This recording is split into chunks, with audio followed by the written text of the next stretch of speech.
अस्सलाम वालेकुम नाज़रीन, आज का सच के साथ मैं हूं नदीम हुसैन। कोरोना की शिद्दत में एक मरतबा फिर इजाफ़ा हो रहा है और ज़ाहिर है बीमारी होती है। आप उसको लहर का नाम इसलिए देते जाएं कि कभी वो नीचे होता है, कभी वो ऊपर होता है। और अब ये सूरत हाल जो है वो ख़ास तौर पर कराची के अंदर जो है बहुत परेशान कुन है और वहाँ पर कोरोना जो है वो तेज़ी के साथ फैल रहा है। और यही सूरत हाल जो है अब पाकिस्तान के दीगर शहरों पर भी मुहित होती चली जा रही है। और ज़ाहिर है कि जब आप 7%, 6%, 23%, 12% पर आ जाते हैं तो फिर ख़तरे की घंटियां बजना शुरू हो जाती हैं। अभी पहले आपको सुनाते हैं कि NCOC के सरबराह असद उमर जो है उन्होंने आज प्रेस कॉन्फ्रेंस की और कुछ चीज़ें जो हैं उन्होंने सामने रखी। वो क्या कह रहे हैं? देखा कि रमज़ान के अंदर SOP इन्फोर्समेंट के लिए बहुत बड़े लेवल के ऊपर एक काम किया गया। उसके बाद ईद की छुट्टियों का ब्रेक आया, हमने लॉ इन्फोर्समेंट एजेंसीज़ की मदद उसके अंदर मांगी इन्फोर्समेंट के लिए और उसकी वजह से हमें वाज़े बेहतरी होती भी नज़र आई सूरत हाल के अंदर। कई लोग ऐसे हैं जिनके दिमाग में अभी तक ये वाज़े नहीं हो सका कि जो हम अमल करते हैं उसी का नतीजा हमें नज़र आता है। जैसे ही वबा ज़रा सी कम होती है तो हमारे जहन में शायद कहीं से ये आ जाता है कि अब ये वबा जो है शायद मुकम्मल तौर पर ख़त्म हो गई। इलाज क्या है? इलाज ये है कि वो जो तमाम हिफाजती तदाबीर हैं, जो पूरे डेटा की बुनियाद के ऊपर, आइडेंटिफाइड हॉटस्पॉट की बुनियाद के ऊपर लॉकडाउन्स का कहा जाता है, जो SOP की इन्फोर्समेंट का कहा जाता है, अगर वो अच्छे तरीके से हो जाए तो इसमें हम एक दफ़ा नहीं, हम बार बार देख चुके हैं कि हमें कामयाबी हासिल होती है। अब वो वक्त आ गया है कि कम से कम ऐसे काम जिसको करने से दूसरों की सेहत के ऊपर ख़तरे का पैदा होता है, हम उन चीज़ों के ऊपर अब बंदिशें लगानी शुरू कर रहे हैं। 31 अगस्त से मज़ीद कई सेक्टर हैं जहां पर ये बंदिशें लगने जा रही हैं। ये तो वो है जो उन्होंने आगाज़ में कहा। सिंध हुकूमत ये चाह रही है कि कराची के अंदर 2 हफ्तों के लिए मुकम्मल लॉकडाउन किया जाए। उनके हॉस्पिटल भर रहे हैं, मरीज़ों की तादाद में इजाफ़ा हो रहा है और ज़ाहिर है कि सेहत का शोबा जो है वो दबाव में है। यकीनन एहतियात जो है वो बड़ी ज़रूरी है। हम बहैसियत कौम लापरवाह हैं और जिस तरीके से सियाहत के मामले में सूरत हाल रही, ज़ाहिर है नॉर्दर्न एरियाज़ में भी हालात ख़राब हुए हैं और एहतियात जो है वो किसी जगह के ऊपर भी हो नहीं पाई। नमाज थे, ना सैनिटाइज़र्स थे, कुछ नहीं है और लाखों की तादाद में लोग जो हैं वो मौजूद हैं। ना सिर्फ ये कि वो इलाके मुतासिर हुए बल्कि इसका फैलाव जो है वो बड़ी रफ्तार के साथ जो है वो आगे बढ़ा है। लेकिन वफाकी हुकूमत का अपनी एक सोच है। फिर असद उमर इस हवाले से क्या कहते हैं आपको सुनाते हैं। देखिए, हमने पिछले 1 साल के अंदर एक सबक सीखा है और शायद पाकिस्तान दुनिया के वो शुरू के ममालिक में था जिन्होंने ये अप्रोच ली और वज़ीर आज़म ने एक फ़ैसला किया कि हम मुल्क बंद कर कर इस वबा का मुकाबला नहीं कर सकते। उसकी कीमत जो है, हमारा जो कमज़ोर तबका है, जो दिहाड़ीदार है, उसको एक इतनी ज़्यादा उसकी कीमत अदा करनी पड़ती है जिसका वो मुतहम्मिल नहीं हो सकता। और उसके साथ साथ इससे वबा भी ख़त्म नहीं होती, क्योंकि जब आप बिल्कुल बंद कर देते हैं तो जैसे ही खोलते हैं और उसके बाद आप वही तबाही आपको फैलती हुई नज़र आती है। ये हमने पिछले साल इंडिया के अंदर, भारत के अंदर देखा, एक बड़े पैमाने के ऊपर यही हुआ है। एकदम से बंद कर दिया, जब खोला तो वबा ने बहुत ही तेज़ी से फैलाव उसके बाद आया। तो हमारा एक तरीक़ेकार है, बड़ी मेहनत से बनाया हुआ, डेटा को बुनियाद को सामने रख के, तजुर्बे की बुनियाद के ऊपर, और वो कामयाब है। दुनिया से हमें उसकी तारीफ मिली है और वही हमें करने की ज़रूरत है। ये हम पूरे शहर हफ्तों बंद कर दें, ये इस मसले का इलाज नहीं है। यहाँ पर वफाक और सूबाई हुकूमत के दरमियान नुक्ता नज़र का एक इख्तिलाफ जो है वो अपनी जगह के ऊपर मौजूद है, लेकिन जो सूरत हाल हमें दरपेश है उस पर बड़े बुनियादी नौइयत के सवालात जो हैं वो हैं। एक तो ये कि डेल्टा वायरस की हम बात कर रहे हैं, क्या हम ये बात तय कर पाए हैं कि इसकी अलामात जो हैं वो क्या हैं और हम उसकी तशख़ीस कर पा सकते हैं कि इस शख्स को जो है वो डेल्टा वायरस है। क्या हमारे पास इस बात की तहकीक मौजूद है कि जो वैक्सीनेशन हम कर रहे हैं उसके नतीजे में वो कितनी मौसर है? क्या हम ये जानते हैं कि अब जो फैलाव हो रहा है उसकी बुनियादी वजह जो है वो लापरवाही है या उसके अवामिल जो हैं वो कुछ और हैं? इस बात की भी कोई तहकीक नहीं है कि जिन्होंने वैक्सीनेशन करवाई और फिर उनको अगर दोबारा कोरोना हुआ तो वो क्यों हुआ और उसकी वजूहात जो हैं वो क्या हैं। सूरत हाल जो है वो यकीनन बिगड़ रही है। ज़ाहिर है कोरोना वैक्सीन आ रही है, मुख्तलिफ़ इक़साम की आ रही है, लोगों को लगाई भी जा रही है, लेकिन अभी तक हमारे हालात उस तरीके से कंट्रोल में नहीं आए हैं। एक तरीका सिंध गवर्नमेंट ने सोचा और उसके आज असरात भी देखने को मिले कि उन्होंने कहा कि जो कोरोना वैक्सीन नहीं लगाएगा उसकी हम सिम बंद कर देंगे। तो वैक्सीनेशन सेंटर के बाहर इतनी लंबी कतारें हैं कि दिखाई ये देता है कि एक दिन में ही सब वैक्सीन जो है वो लगवाना चाह रहे हैं। ये वो सूरत हाल है जिस पर करेंगे बात। आपका अपने मेहमानों से तारुफ़ करवाते हैं। हमारे साथ मौजूद हैं डॉक्टर अब्दुल बारी खान साहब, सरबराह हैं इंडस हॉस्पिटल कराची के। हमारे साथ मौजूद हैं डॉक्टर जमाल नासिर साहब, चेयरमैन हैं ग्रीन टास्क फोर्स के। और हमारे साथ मौजूद हैं डॉक्टर फरीदुन साहब, फिजियोलॉजिस्ट हैं। डॉक्टर बारी साहब, पहले तो ज़रा आपसे ये जानें कि कराची की सूरत हाल एग्जैक्टली है क्या? देखिए, कराची की सूरत हाल जो है काफ़ी गंभीर है। हमारे हस्पतालों में बहुत बोझ है और ख़ास तौर पर जो बड़े हॉस्पिटल हैं, जो कि इंडस हॉस्पिटल, आगा खान हॉस्पिटल, जो इन्फेक्शस डिजीज़ का हॉस्पिटल है, JPMC है, और दूसरे प्राइवेट हॉस्पिटल्स के ऊपर जो है ना तकरीबन तमाम भरे हुए हैं। जहाँ पर इमरजेंसी, कुछ हॉस्पिटल ने इमरजेंसी लेना भी बंद कर दी है।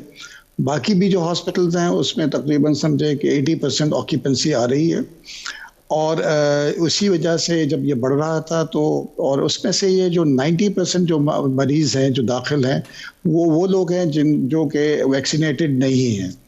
10% लोग ऐसे हैं जिनको वैक्सीन की 1 डोज़ या 2 डोज़ लगी हैं, और ये लोग, इनके सिम्टम्स इतने सीरियस नहीं हैं जितने के बाकी लोगों के हैं।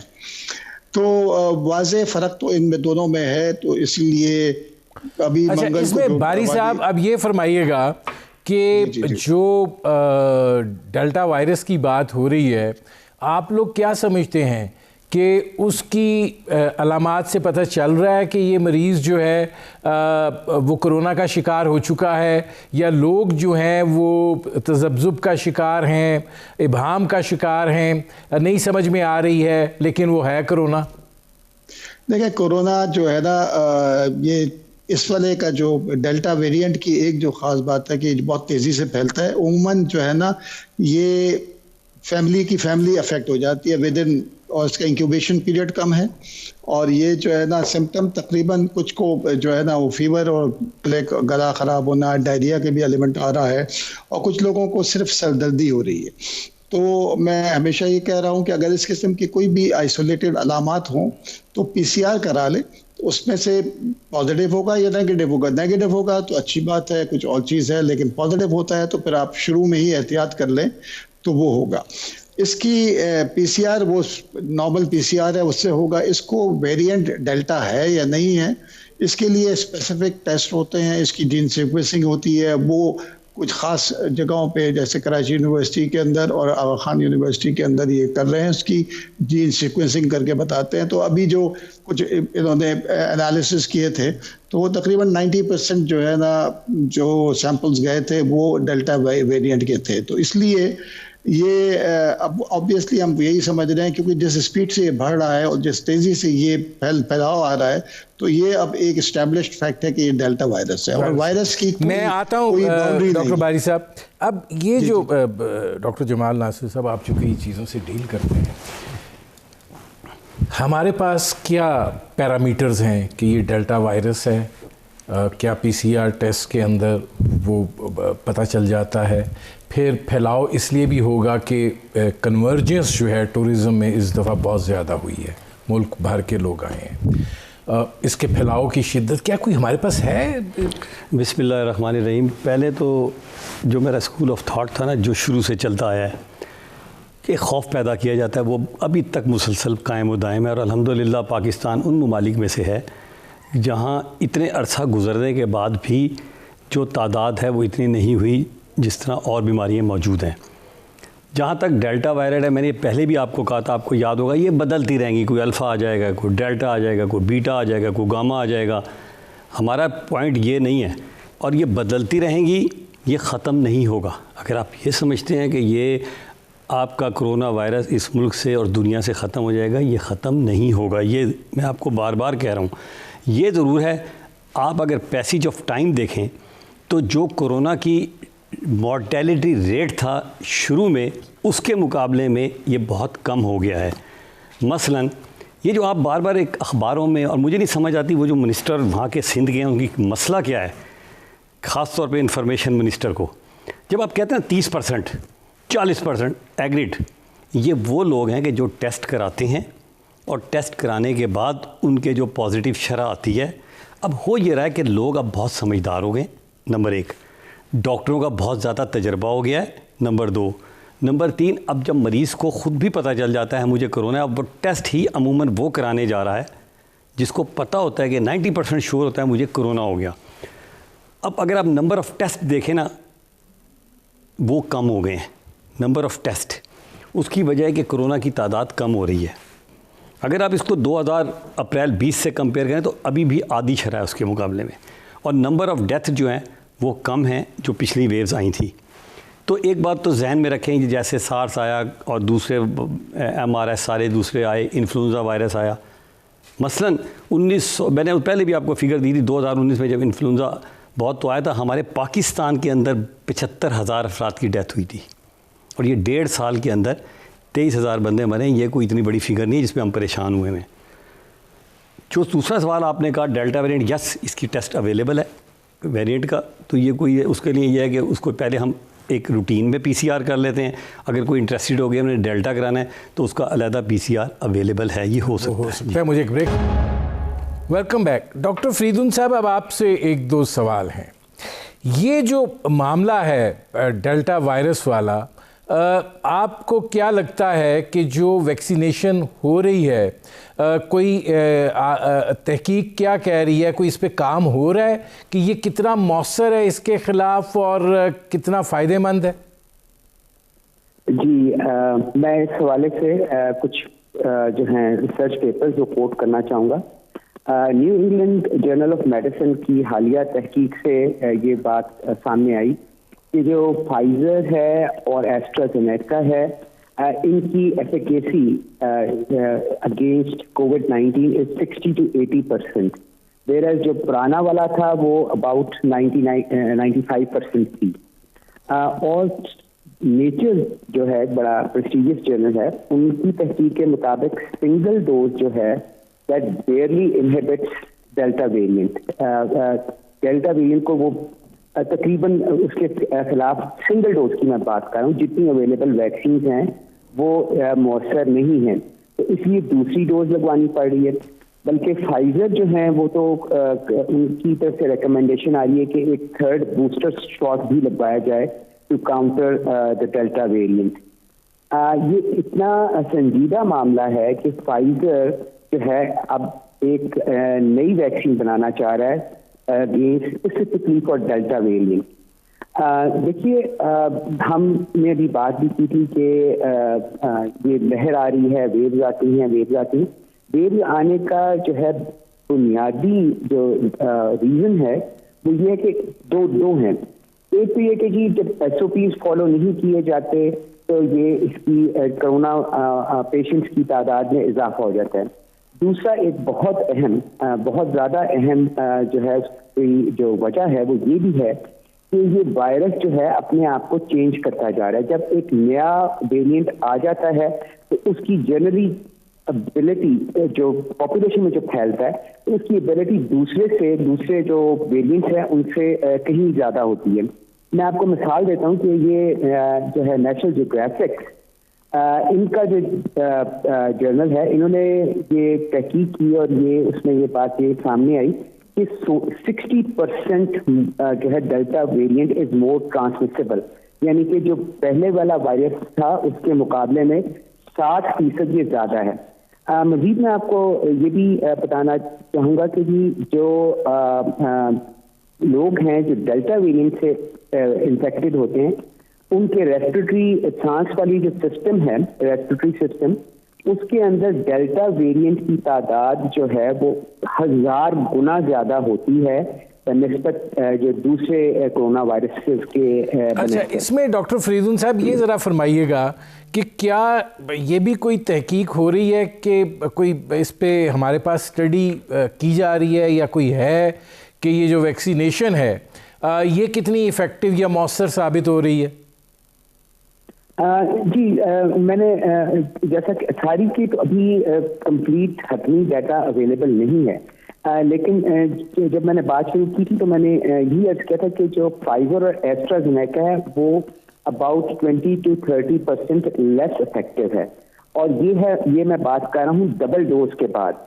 सिंगल डोज के बाद इसकी इफेक्टिवनेस जो है वैक्सीन की डेल्टा वेरिएंट के ऊपर नहीं है इस तरह से। तो जिन अशखास ने सिर्फ सिंगल डोज लगवाई है उनको चाहिए कि वो सेकंड डोज जितनी जल्दी हो सके, जब टाइम हो उनका, तो वो ज़रूर लगवा लें, क्योंकि डेल्टा वेरिएंट जो है सिंगल डोज से काबू में नहीं आता। मैंने जैसे कि पहले भी अर्ज की थी कि ये तो अभी इब्तिदा है। ऑलरेडी लैम्डा वायरस जो है, लैम्डा वेरिएंट को पेरू में जो है आइडेंटिफाई हो चुका है। एप्सिलॉन जो है उसके अंदर 5 म्यूटेशंस हैं, जबकि डेल्टा में सिर्फ 2 हैं। वो जो है कैलिफोर्निया वाला वेरिएंट, उसके अंदर जैसे कमेंट किया 5 म्यूटेशंस हैं। अभी ये इस तरह से फैले नहीं जिस तरह से डेल्टा वेरिएंट फैल रहा है। पहला मैं आता हूँ डॉक्टर फरीदुन साहब। अब इसमें डॉक्टर बारी साहब ये फरमाइएगा, आपने डॉक्टर फरीदुन साहब की बात सुनी है, इस सूरत हाल में फिर ऑप्शंस जो हैं वो क्या हैं?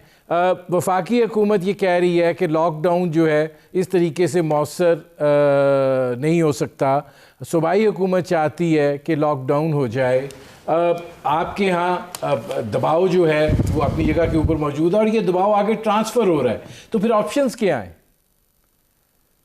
देखिए, मेरे ख्याल में एक क्योंकि स्ट्रेटजी डिफरेंट इलाके की डिफरेंट हो सकती है, क्योंकि बात यह है कि जो ग्राउंड रियलिटीज़ हैं जहाँ पर जिसको और उनको फैसला और एक कंसेंसस डेवलप होना चाहिए दोनों एनसीओसी के दरमियान भी। एनसीओसी का इदारा अच्छा काम कर रहा है, हम बैठ के किसी एक कंसेंसस के ऊपर आ सकते हैं कि जी ये बेहतर स्ट्रेटजी है और इसको करना चाहिए, और इस सूरत हाल में यहाँ पर ये बेहतर है। क्योंकि देखें, अगर हम देखें कराची को एज अ मैं डिस्ट्रिक्ट भी देखूँ तो कोई भी डिस्ट्रिक्ट ऐसा नहीं है जो कि अलार्मिंग नहीं है। कभी ऐसा होना कि एक डिस्ट्रिक्ट ऐसा है तो जिस पे हम कह सकते हैं कि उसको कर दें। कराची सिंध में अगर देखें तो सिंध में Karachi is the most affected, उसके बाद हैदराबाद आता है जो 8% के ऊपर है, बाकी सिंध 2-2.5% के ऊपर है। तो इसलिए स्ट्रेटेजी डिफरेंट इलाके के लिए डिफरेंट होगी, तो उसी हिसाब से, लेकिन इनके ऊपर एक यकसुई हो जानी चाहिए ताकि एक रास्ता हो, ताकि लोगों के अंदर जो है ना जो मैसेज जाए वो एक मैसेज जाना चाहिए, नहीं तो एक कंफ्यूजन क्रिएट हो जाता है अवाम के अंदर, और वो फिर एक कंफ्यूजन की वजह से इसका रिएक्शन डिफरेंट होता है। अब इसमें बारी साहब ये फरमाइएगा कि वैक्सीनेशन जो है वो तो हो रही है, आप समझते हैं कि वो एक बैरियर बन रहा है, या क्यों उसके बावजूद भी लोग शिकायत कर रहे हैं, वो लोग भी जिनको वैक्सीनेशन हुई है कि हमें कोरोना हो गया? देखिए, बात यह है कि जो तमाम वैक्सीन्स हैं कोई भी 100% प्रोटेक्शन नहीं देता। मगर अगर देखें तो फाइजर 95 कहता है, मॉडर्ना 94 कहता है, फिर 85, 78। लेकिन ये एक बात तो ये है कि वैक्सीन्स जो है ना, तमाम वैक्सीन्स इस बात की ज़रूर गारंटी दे रही हैं कि 90% से ज़्यादा तकरीबन ये लोग जो है ना सीवियर केस होने से बचाते हैं। तो कुछ परसेंटेज ऐसी होगी जिनको कोविड होगा, और बात यह है कि इसका लॉन्ग टर्म इम्पैक्ट हमने देखा नहीं है कि कितने अरसे तक चलेगी, इसकी एफिकेसी रहेगी, कब बूस्टर की ज़रूरत पड़ेगी। 8 महीने बाद, 6 महीने बाद, साल बाद, ये आने वाला वक्त ही बताएगा, जिसमें और फरीदुन साहब इसको बेहतर बता सकेंगे। और वो टाइम, क्योंकि अभी ये तमाम वैक्सीन जो है ना इनकी अप्रूवल फॉर इमरजेंसी यूज़ ही हुई है, क्योंकि शॉर्ट टर्म के ऊपर इसके ऊपर इम्पैक्ट आया है। वेलकम बैक जमाल नासिर साहब। 2-3 सवाल हैं। पहली बात तो ये है कि जाहिर है एक वबा फैल रही है, उसको कंट्रोल करने का मैकेनिज़्म इख्तियार करना है, ठीक है। कंपैटिबिलिटी उसकी दीगर बीमारियों से अब क्या है वो अपनी जगह पे, लेकिन एक बीमारी मौजूद है। ऑप्शंस क्या हैं? देखें, पहली बात तो ये है कि मुझे आज तक एक बात नहीं समझ आई। मैं बहुत उसमें साइंस में नहीं जाऊँगा, साइंस में जाऊँ तो मैं आपको 1-2 घंटे का लेक्चर दे सकता हूँ, लेकिन मेरा सवाल ये होता है कि जब जलसे होते हैं, जलूस होते हैं, इनके मसाइल होते हैं, तो एक पे एक बंदा चढ़ा होता है। जब गरीब की बात आती है तो फ़ौरन लॉकडाउन की कंट्रोवर्शियल स्टेटमेंट शुरू हो जाती है बिटवीन। आपको मैं एक इंटरेस्टिंग बात बताऊं, मैं 2 तारीख को अमेरिका जा रहा हूं, अमेरिका खोल दिया उन्होंने। वहाँ उन्होंने मास्क ख़त्म कर दिए पूरे अमेरिका के अंदर। यूके आपका खोल दिया गया है, स्पेन आपका खोल दिया गया है। और इंटरेस्टिंग बात यह है कि अमेरिका में आज भी नंबर ऑफ़ इन्फेक्टेड केसेस जो डायग्नोज हो रहे हैं हमसे ज़्यादा हैं, यूके में हमसे ज़्यादा हैं, स्पेन में हमसे ज़्यादा हैं। और सबसे इंटरेस्टिंग बात यह है कि आप देखें कि पिछले पूरे एक हफ़्ते के अंदर अमेरिका में 2121 डेथ हुई, यूके में 498 डेथ हुई, स्पेन में 230 हुई और पाकिस्तान में 245 हुई। अब जो जुल्म हो रहा है ना इस मुल्क के साथ, वो बड़ी क्लास जो है वो गरीब गुरबत और उन पे हो रही है। ये जितने लोग डिस्कशन कर रहे होते हैं आपकी टीवी पे बैठ के, और ये जितने लोग बैठ के जो है ना इक़्तिदार के ऐवानों में बैठ के कर रहे होते हैं, और जितने मेरे डॉक्टर्स हैं, मैं अपने डॉक्टर्स का भी कह रहा हूँ, इनके चूल्हे नहीं बंद होते सर। हमने पॉलिसियाँ वो बनानी है कि एक शख्स की अगर इनकम 10,000 है, पॉलिसी 10,000 के हिसाब से बनेगी। ये नहीं कि हम 10 करोड़ वाला जो आमदनी वाला बंदा है उसके साथ हम उसको बनाएं। आप क्या कहना आप क्या कहना चाह रहे हैं? लोगों को मरने दिया जाए, लोगों को बीमार होने दिया जाए, कोरोना को फैलने दिया जाए? नहीं, मैंने ये कर दिया जाए। नहीं, मैंने ये नहीं कहा कि वैक्सीनेशन ना कराएं। आपने अभी भी देखा कि ये जो वैक्सीनेशन है, दोनों डॉक्टर साहिबान की राय थी कि वैक्सीनेशन कराने के बाद जो कॉम्प्लिकेशन है वो कम है। यहाँ हुकूमत को पॉलिसी ये करना चाहिए ओपन करके, बहुत अच्छा देखें ना, जैसे आज सिंध गवर्नमेंट ने किया कि जो भी सिम मिलेगी या होगी उसकी वैक्सीनेशन लाजमी कर दें। मसलन मैंने अपनी लेबॉर्ट्री में एक लाजमी करार दे दिया कि जो वैक्सीनेशन नहीं कराएगा मैं उसको तनख्वाह नहीं दूँगा इस दफ़ा। आप शनाख्ती कार्ड बनवाने जा रहे हैं, आप लाइसेंस बनवाने जा रहे हैं, आप वो 31 अगस्त से उन्होंने ये सारे कर दिया ना कि ये समाजी मामला जो है। अच्छा, फिर आप ट्रैवल नहीं कर सकते, अभी आज़ाद कश्मीर में बात आप कह रहे हैं, आज़ाद कश्मीर में इलेक्शन हुआ है कि नहीं हुआ? वहाँ तो एक बंदे पे बंदा चढ़ा हुआ था, सारे लीडर आपके मौजूद थे। वहाँ क्यों नहीं? मज़ा तब है कि हुकूमत कहती है जलसा नहीं होगा, कोई जलसा नहीं होगा बगैर उसका भी वैक्सीनेशन सर्टिफिकेट चेक हो ना। मेरा जब गरीब की बारी आती है ना, आप कहते हैं फैल रहा है, गरीब का तो इंटरेस्ट ही नहीं है सर, गरीब टेस्ट ही नहीं करा सकता। आपको मैं बताऊं जो जुल्म हो रहा है इस मुल्क में, ये जो हमारे मजदूर जा रहे हैं ना सऊदी अरब, वो जाते हैं यहाँ से किर्गिस्तान में स्टे करते हैं, फिर वहाँ से टेस्ट कराते हैं। एक एक मजदूर जो है वो 4-4 लाख रुपए में पहुँच रहा है। इसी तरह आप दुनिया में देखें, अमेरिका जाएँ, वो ठीक है PCR उन्होंने लाजमी करार दे दिया है, लेकिन यकीन करें एयरपोर्ट पे कोई चेक भी नहीं कर रहे। वो कहते हैं आने दो यार, अब बहुत हो गया, ये ख़त्म नहीं होगा, हमने मैनेज करना है। लेकिन जब हम वापस आ रहे हैं, ज़रा इंटरेस्टिंग सुने आप, आपका PCR लाजमी करार पाकिस्तान ने दे दिया नंबर 1, आपकी फ़्लाइट उन्होंने आदी कर दी है, मतलब दुनिया आना चाह रही है पाकिस्तान, और आपने पाकिस्तान, हम बहुत अमीर मुल्क है ना सर, हमारे पास बहुत पैसा है, हमारे पास किसी चीज़ की कमी नहीं है सर, हमने अपनी पॉलिसी गरीब को देख के बनानी है। अब डॉक्टर फरीदुन साहब, ये जो बात है कि खोल दिया जाए, वैक्सीनेशन जो है वो देखा जाए, उसको एक बैरियर बना दिया जाए, आप समझते हैं कि ये ठीक है फिर मामला? देखिए, मैंने मेरा ख्याल है पिछली नशिस्त में ये अर्ज किया था कि ये एक एवोल्यूशनरी प्रोसेस है। जब कोई एक वबा आती है पॉपुलेशन के अंदर तो दोनों इवॉल्व करते हैं। जो पैथोजन है, जो वायरस है, वो भी इवॉल्व कर रहा है और हम भी इवॉल्व कर रहे हैं। हम जो है अपनी प्रोटेक्शन को बेहतर बना रहे हैं, हम वैक्सीन बेहतर बना रहे हैं। इसके साथ साथ हमारे जिस्म जो है वो भी एक दफ़ा एक कोई इन्फेक्टेड हो जाता है तो उसके उस वायरस के अगेंस्ट उसमें कुछ हद तक रेजिस्टेंस आ जाती है। तो ये एक एवोल्यूशनरी प्रोसेस है। और देखिए, मैं एक्चुअली आई वुड मेरी तरफ से ये सजेशन होगी कि बिल्कुल एक बैलेंस रखना चाहिए, कि बिल्कुल ही सारा कुछ बंद ना किया जाए, लेकिन उसको एक, जिसको गालिबन स्मार्ट लॉकडाउन हम कह रहे थे, उसके तरफ जाया जाए। मैं आता हूं डॉक्टर फरीदुन साहब। बारी साहब, आप क्या कहेंगे? बारी साहब, आपको आवाज आ रही है? मुझे आपकी आवाज आ रही, लेकिन फरीदुन साहब की आवाज नहीं आई थी मुझे। अच्छा, फरीदुन साहब ने जो आखिरी जुमला कहा है वो ये है कि बैलेंस कायम रखना चाहिए, ये भी नहीं कि बिल्कुल बंद कर दिया जाए। आप क्या समझते हैं कि क्या इसके अंदर बैलेंसिंग एक्ट क्या हो सकता है? देखिए, पहले मैं थोड़ा सा जमाल नासिर साहब की बात करूं कि यूके ने जो खोला है था 70% से ज़्यादा वैक्सीनेशन करा के, स्पेन ने भी जब किया तो वो करा के, अब उनके यहाँ इन्फेक्टिविटी है लेकिन हॉस्पिटलाइजेशन नहीं है, हॉस्पिटलाइजेशन बहुत ही कम है। तो नहीं, वो डॉक्टर साहब, मैं आपको एक चीज़ डॉक्टर भाई साहब बता दूं कि वहाँ पे उन्होंने 2 डोजेज लगाई हैं और अब लोगों के घरों में लेटर पहुँच रहे हैं कि तीसरा भी आके लगवाओ बूस्टर। जी, चले ठीक, मतलब वो वो वैक्सीनेशन के जोर दे रहे हैं ना। देखिए, बैलेंसिंग एक्ट उस वक्त होता है जब आपके पास जो है ना सारी चीज़ें, और हम लोग जो है ना मैं आज हम लोग डिसाइड कर लें कि हम SOPs पे अमल करेंगे, तो कोई आपको ये बंद करने की ज़रूरत नहीं है। लेकिन अनफॉर्चुनेटली जैसे ही आप खोलते हैं कुछ चीज़ों को, तो ऐसा होता है कि जैसे आइंदा कोई जो है ना कल रात का खाना नहीं आएगा, और अगर हमने होटल में नहीं खाया तो बस पता नहीं क्या क़यामत आ जाएगी और वो हमारा स्टेटस ख़राब हो जाएगा।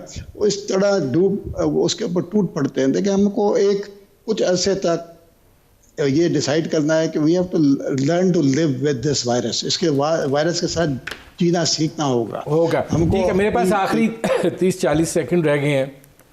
जमाल नासिर साहब, मतलब जब हम खोलते हैं तो फिर वो गुर्बत की तस्वीर झलक नहीं दिखाई देती, क़यामत का मंजर दिखाई देता है। रेस्टोरेंटों पे, मार्केटों पे, नॉर्दर्न एरियाज़ पे ट्रैवल कर जाएं, कश्मीर की तरफ निकल जाएंगे। सर, वो कितने % लोग हैं जिस मुल्क में 10 करोड़ अफराद एक वक्त की रोटी खाते हो ना, आप उनकी बात करें ना। पहले आप वो 10 लाख अफराद की बात कर रहे हैं, नंबर 1।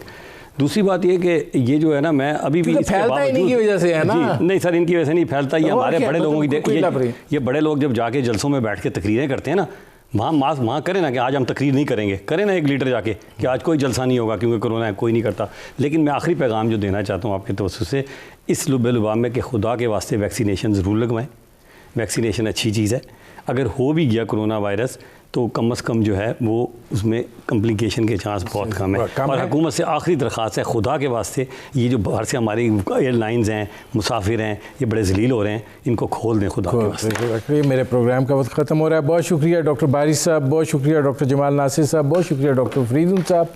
नाज़रीन, आपने हमारे पैनल के शुरका की गुफ्तगू सुनी। अब तक के लिए इतना ही, इजाज़त दीजिए। अल्लाह हाफ़िज़।